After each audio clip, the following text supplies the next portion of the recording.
Good morning and welcome to Missoula Real Estate Today. This is Denny Bedard. Missoula Real Estate Today is presented by Diane Beck of Windermere Real Estate.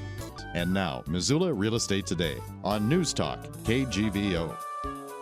As always, thank you so much for joining us on Missoula Real Estate Today. We do appreciate that. And I'm sure you'll enjoy our guest, the Executive Director of the Missoula Downtown Association for quite a few years now, Linda McCarthy. Welcome back to the show. It has been a long time. Thank you, Denny. It's nice to be back, and I appreciate the invitation to come visit with you about what's happening downtown. Of course. And you've been telling people what's happening downtown since what, about 1999, right? Yeah, I've been there a little while. That's wonderful. That's of course, just the brief get reacquainted part, Linda. Sure.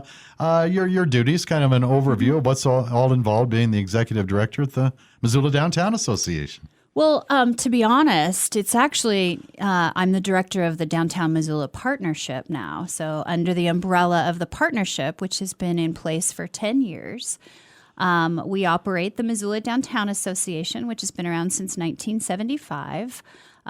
We oversee the Downtown Business Improvement District, which has been around since 2005.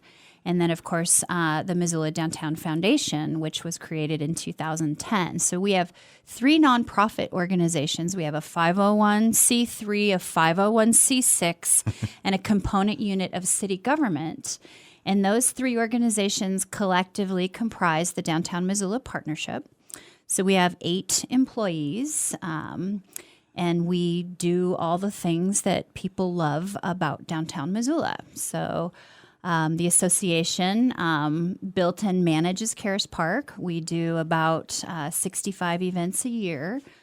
We do a lot of membership services, advocacy, marketing. We do the downtown gift card program. We do the flowers, the banners, the holiday decor. The Business Improvement District is the property owner organization. So we focus on common area maintenance and management, clean and safe programming, economic development, so garbage removal, snow plowing, with the Downtown Clean Team, the Downtown Policing Program, all of our business recruitment and retention, master planning, that kind of work under the BID. And then the foundation is our fundraising arm. So over the course of the last 13 years, we've raised and reinvested about $3 million into downtown projects and programs. So the foundation's funded by typically grants and gifts. So the three together have created a full organization that can serve a significant amount of need in downtown. What is your feeling about downtown Missoula? What makes that such an important, shall we say, showpiece for the community? Well, so downtown is the heart of the community. Yeah. It's where our community's history is. It's where, Missoula began, as a place for our indigenous tribes, as a settlement for white people.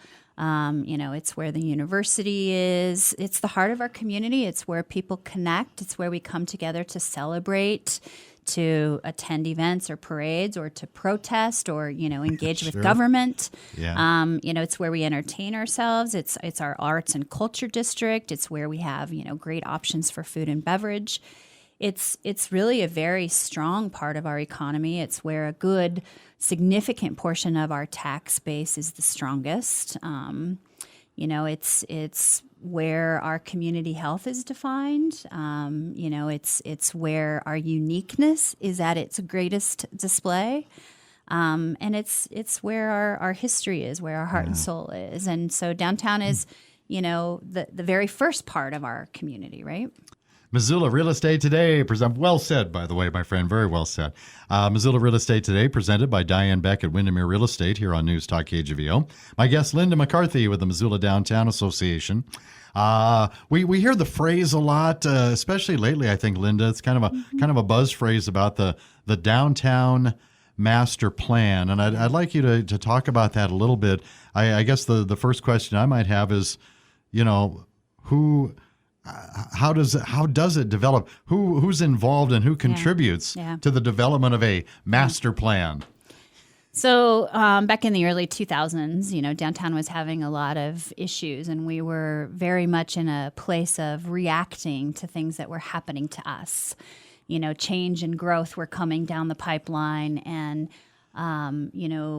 as a community, we did not have a community vision for what our city center's future should look like, and this was very much on display with the West Broadway project, with some development that was coming into play with the Riverfront Triangle, with the Higgins Hill Beckwith intersection. So a lot of things happening in and around downtown, and the community felt like things were happening to them and not for them. And it became clear that good communities, good downtowns, people who are able to manage growth instead of let growth happen to them, are typically communities that are more forward thinking and do master planning. So we embarked on our first downtown master plan in 2007-8. It was adopted in 2009. Mm-hmm. And a master plan is really, asking the community, what is your vision for downtown? What do you like? What do you not like? What's missing? What are the problems? What are the issues? Where do you see this downtown in 10 years?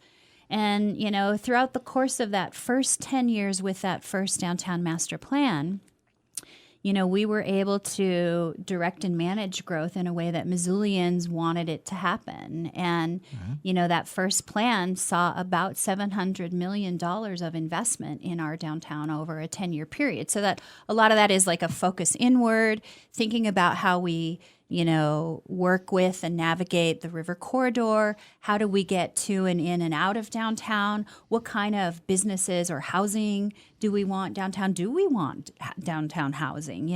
When I started working here, we were basically an 8 to 5 kind of downtown, and things were pretty quiet after 6 o'clock. Mm-hmm. And that's changed. You really want to have a vibrant nightlife. You really want to have things for people to see and do.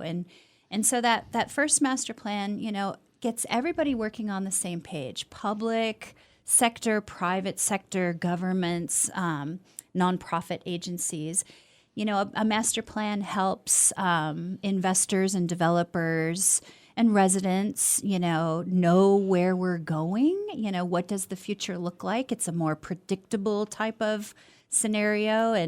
And so right before the pandemic, in 2018, we decided that we needed to update our downtown master plan because, we had completed about 75% of the recommended action items in the first plan. And, we're looking at what's coming next. And as our landscape changes, as our business environment changes, your planning processes changes. Yeah. So we updated the downtown master plan. We brought in Dover Cole, and we went through a whole another full year of community visioning, and we had about 6,000 Missoulians participate in the workshops and surveys and focus group meetings. That's and good.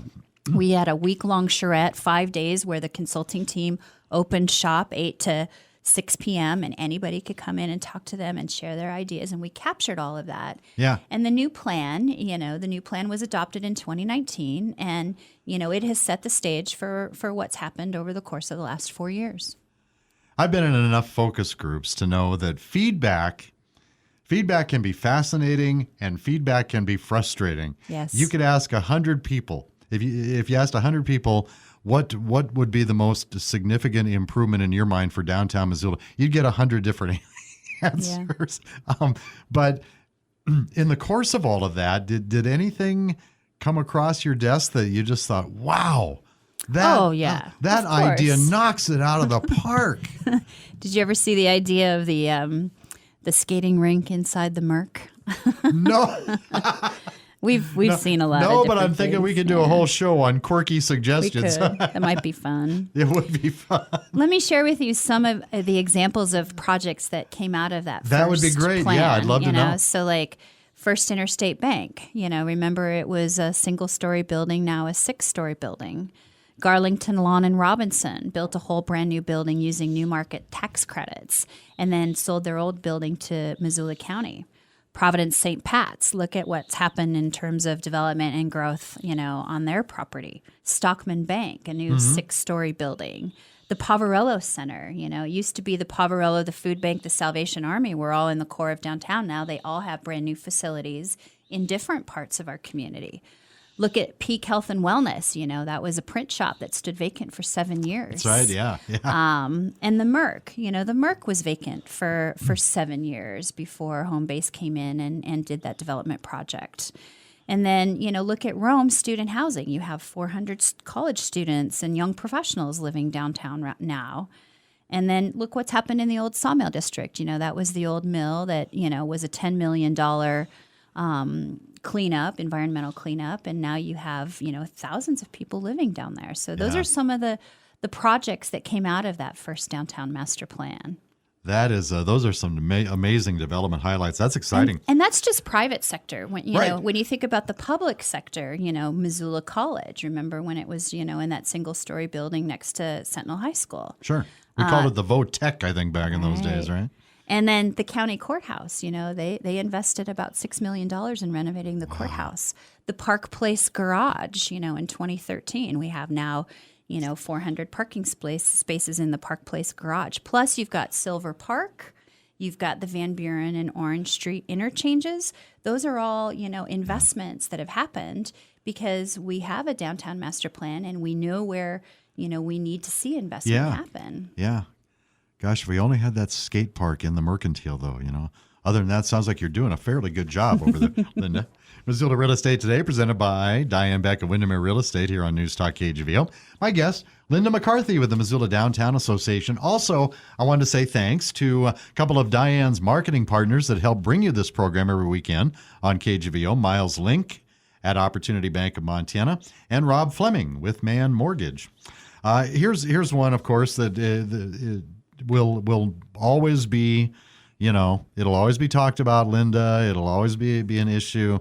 Transportation and parking situations and what you are trying to do to just make that not only make it better, but to educate people who are driving in downtown to get them to understand or to just educate as to why the directions you're going you feel will be for the better of downtown Missoula.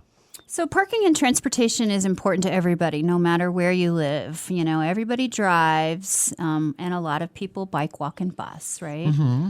And oftentimes parking is your first and last experience when you come downtown, right? And there are, a number of ways that people access downtown, and we've seen some significant investment in those transportation systems, in recent years. So you look at what's happened with the Russell Street corridor and the new bridge that's been built and all of the development that's taken place, between Orange and Russell Street. Orange Street Bridge is, 22 or 23 years old since, they rebuilt that bridge into a 4-lane. So you've got a 4-lane on Russell, 4-lane on Orange, and then, the Madison Street Bridge was redecked and it's a 4-lane. And so all of those are coming right into downtown, right? Broadway corridor is a corridor that needs some investment, needs some attention and energy.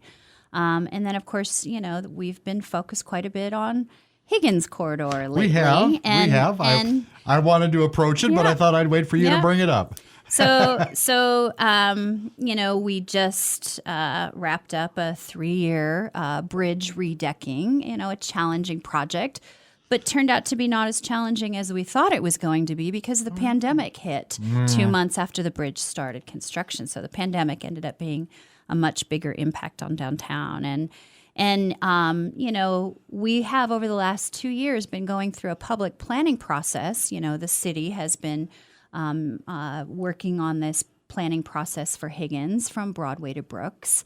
And, the preferred alternative is a 3-lane alternative, a single lane each way with a dedicated center turn lane, plus sidewalks and bike lanes. And the timing of it is awkward because the bridge just got done. And, we have a 4-lane bridge, but we have a 3-lane Higgins north of Broadway. So, the community is a little bit, I think confused about why we're talking about these things at this time. What are the problems we're trying to solve? What are the improvements that need to be made? And then the other project that's, been in the works for about 15 years is the conversion of Front and Main from one-way streets to two-way streets, from Madison to Orange Street. So when you think about how you access downtown, one-way streets have you driving in circles to get to businesses, to get to parking structures. And people oftentimes feel like Higgins is the one-way downtown, but Higgins is actually a dead-end street. And the people who are traveling on Higgins are typically coming to the Higgins, to downtown and parking, and then going to work or going shopping or going to entertain themselves. And we access downtown a lot of different ways, but because Higgins has been kind of our postcard street, there's been a lot of attention there. And, the city had an opportunity to apply for a significantly large federal grant funded by the infrastructure bill, and they submitted a proposal to convert Front and Main to two-way streets from Madison to Orange Street, to convert Higgins from Broadway to Brooks to three-lane street, so matching it up to what you have north of Broadway, changing the street lights so you can take a left-hand turn on any street in the corridor, and you can have a right turn, arrow into any side street. So improving access to the side streets, improving safety and experience for all users. We have, on average, about one vehicle accident per week on Higgins Avenue in downtown, and every day you see people driving down the one-way streets the wrong way. And then with a lot of the development that has taken place, particularly the 3 hotels, we have a lot of people staying downtown and walking downtown. And so the vibrancy of downtown is really about people. And people arrive in all different forms of transportation. But if you create a place where people want to be, and you create an environment that is safe and has a positive experience, your economic impact increases over time. So the projects also in the grant include improved gateway down to the riverfront park system, both on Ryman and on Patty Street. So right now, if you're driving down Front Street and you don't know Missoula, you don't know that you're a block away from the river. We don't do a very good job of letting people know that they have arrived at a special place. Yeah, I would agree with that. And then, our Higgins Bridge is now very accommodating for, bicyclists and pedestrians, but you can't get down to the park system from the bridge. So part of the grant application is an ADA ramp from the bridge down to the water park system, the riverfront parks and trails. So this grant is a transportation grant, a sustainable transportation grant. We have an opportunity to leverage $25 million of federal funding into our downtown community to improve our transportation systems. But for some reason, this has become a community conversation about cars versus bikes, and that's really not what the project is about. So, if we can provide, accessible and safe transportation corridors for all modes of transportation, everybody wins. And, Missoula is going to continue to grow, but we can't build a 6-lane road on Higgins Avenue, and we need it to be people-oriented, right? So the more people who bike, walk, and bus means the more space there is for people who drive. And we do have people who arrive and depart in all modes of transportation. Right. Everybody's curious about new. Everybody likes to know about new and exciting things like that. How about some new projects on the horizon that you'd like our listeners to know about this weekend here on Missoula Real Estate Today? Well, so I think one of the bigger projects that will be very impactful is the federal building. So the city and the county have acquired the federal building. Right. That building has been vacant for 8+ years. The Forest Service was there. They had 700 employees in that building. Half of them went out to Fort Missoula. Half of them went down to New Mexico. This was about close to 10 years ago. And it's a 100-year-old building. It's a gem of an opportunity to preserve a historic asset. And, the federal government has a program where they want to give their unused buildings to local government. So the city and the county have acquired it. They'll be doing some upgrades and moving into that building, which will vacate a number of other buildings in downtown. Some maybe for redevelopment, others maybe for expanded services of different types. The Missoulian building, that was built in the 1980s, and, we're looking at a private investment there, a significant housing project with first floor retail and food and beverage. That's in the planning phase right now, and that's 56,000 square feet of riverfront property. Wow. The Mountain Valley Inn, which has been vacant Right. throughout the pandemic. It's kind of an old rundown 1960s drive-up motel. It was recently acquired for a little over $3 million, and they're investing in rebuilding that into a new hotel. The company is called Lodge Camps, so it'll be coming back into active use. The Holiday Inn downtown has done a significant renovation project, and they're planning more stories with residential condos right on the waterfront and maybe a new restaurant and rooftop bar.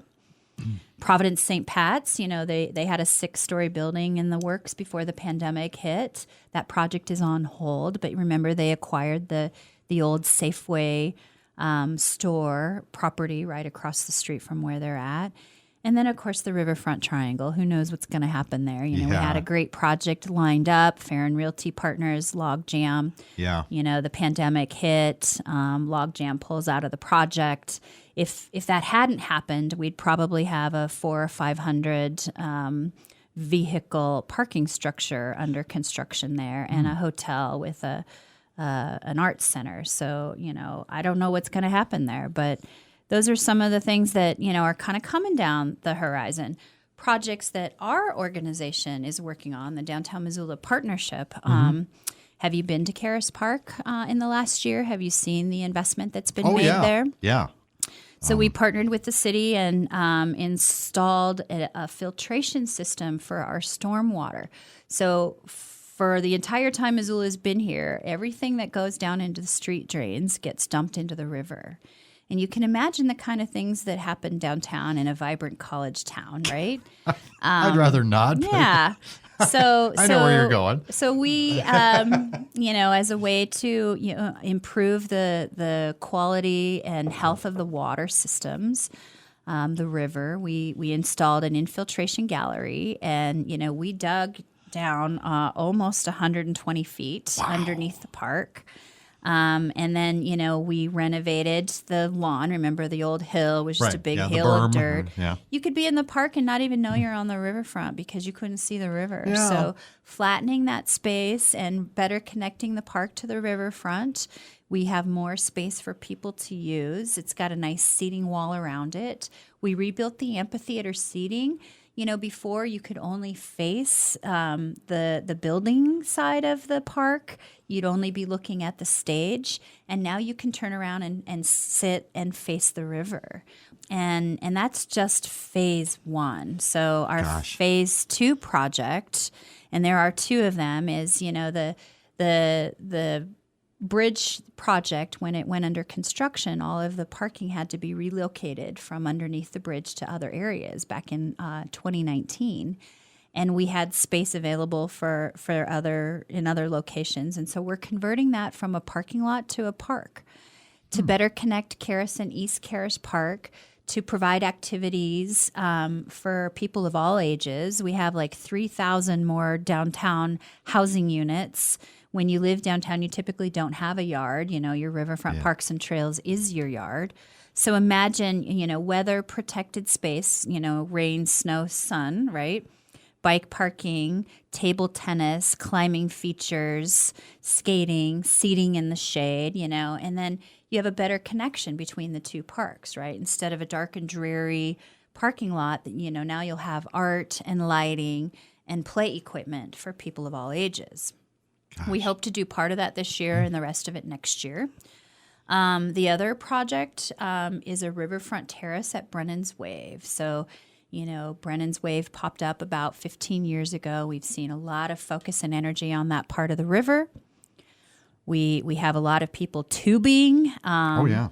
And people just coming and going wherever they want in the river corridor. So by creating a hardened ADA access site where people can get in and out of the river, we're going to reduce erosion, provide place for people who need restrooms, parking, and garbage containers, and then ADA access, so people in wheelchairs can get down and touch the water. People who have children in strollers can get down and touch the water. Seniors in their 70s and 80s can get down and into the water. So we, in partnership with the city, landed a $1.2 million federal grant last fall. So we are hoping to have that project under construction in 24-25.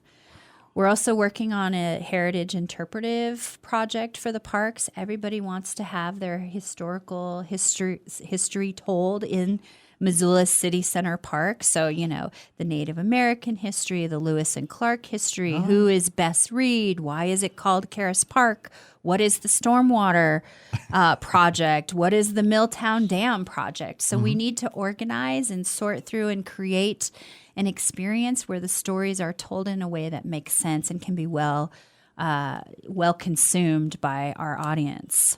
It is just it is amazing just how many components there are that the average citizen doesn't think about. That's great.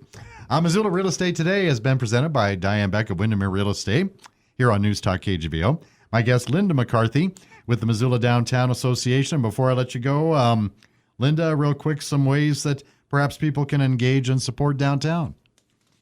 Well, there's a variety of different ways, and the number one way is to be a downtown consumer. When the pandemic hit, we really started focusing on, support locally owned businesses, shop local, and people came out in droves to support locally owned businesses. Wow, so, excellent. Come downtown, be a downtown supporter. Give a gift to the Missoula Downtown Foundation. If you like the projects and programs that are happening, there's an opportunity to support that. Join the Missoula Downtown Association. Anybody can be a member of the MDA. About 30% of our members are located throughout the community. We serve about 550 members who pay annual dues. Yeah. And you get a variety of different benefits. And now we have a Downtowner membership. So individuals can be a member of the Downtown Association for a nominal fee of $60 per year. The benefits are a little bit different. It's more about accessing, events and information happening downtown, right? Yeah. Buy a downtown gift card. They're good at over 200 businesses, or be a volunteer. We do 65 events a year. Some of our events, like River City Roots Festival and Garden City Brew Fest, need hundreds of volunteers to make happen. So, there's always opportunity to get plugged in and engage in what's happening downtown. We have other projects happening right now. The Missoula Parking Commission is doing a parking study, a citywide parking study. So people interested in parking should go to Engage Missoula and, take the parking survey. What's working? What doesn't work? What are some of the problems that need to be addressed? There's a perception that we have an enormous shortage of parking in downtown, but the reality, the data, the statistics tell us that, our parking assets are not being fully utilized. So, for example, when Rome was built, the Missoula Parking Commission partnered on that project and built one full floor of public parking, but the public doesn't access that very often, So there's a lot of nuances that are happening, and things are changing a little bit. We now have 7-day-a-week mountain line service until 11 p.m. at night. Right. And pretty soon, down the road, you're going to see people on, electric bikes, motor scooters, more of the Uber Lyft things. When you travel to other places, you see how those things are impacting the environment in other communities. So these are things that, we're planning for here in Missoula. Linda McCarthy with the Missoula Downtown Association on Missoula Real Estate Today. Great seeing you again. Thank you. Don't let's not let it go past so many years till you come back. How's that? No problem. You just call me anytime.